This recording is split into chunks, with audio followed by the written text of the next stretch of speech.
महाराष्ट्राचा। नमस्कार, मी सुद्धा संध्या लाईव्ह मध्ये आपलं सगळ्यांचं स्वागत। पुण्याच्या हिंजवडी आयटी पार्क परिसरात प्रेमसंबंधातून झालेल्या कथित हल्ल्याने खळबळ उडाली।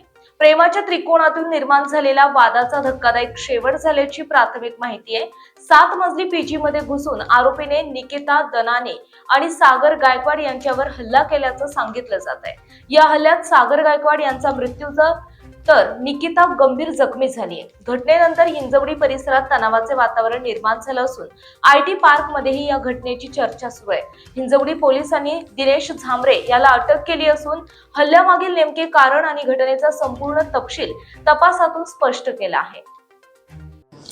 काल संध्याकाळी 17 वाजे सुमारास वैष्णवी पीजी मारुंजी या ठिकाणी दिनेश महादेव झांबरे यांनी त्याची मैत्रीण निकिता शिवाजी दारणे व तिचा मित्र सागर साहेबराव गायकवाड या दोघांना त्यांनी लोखंडी रॉडने डोक्यात मारहाण केली होती। त्यातून त्याच्यामध्ये सागर साहेबराव गायकवाड याचा मृत्यू झालेला आहे आणि निकिता ही गंभीर जखमी आहे।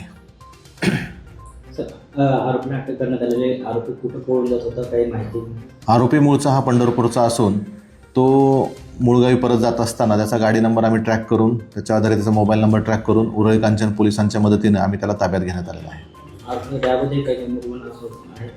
आरोपीचा रेकॉर्ड तसा निरंक आहे, काही नाही। किती दिवसापासून रिलेशनमध्ये होतं काही माहिती समोर आली? त्यांचे मागच्या 2-3 वर्षापासून प्रेमसंबंध होते अशी प्राथमिक माहिती आहे। आता वादाचं कारण काही समोर आलं? प्रेमसंबंधातूनच त्यांचं हे झालेलं दिसून येते। त्याचा पुढील तपास सुरू आहे, सखोल व सविस्तर तपास केला जाईल। काल संध्याकाळी 17 वाजे सुमारास वैष्णवी पीजी मारुंजी या ठिकाणी दिनेश महादेव झांबरे यांनी त्याची मैत्रीण ताज्या आणि महत्त्वपूर्ण बातम्या पाहण्यासाठी आजच आमच्या संध्या लाईव्ह न्यूज चॅनलला YouTubeवर सबस्क्राईब करा आणि बेल आयकॉन प्रेस करा।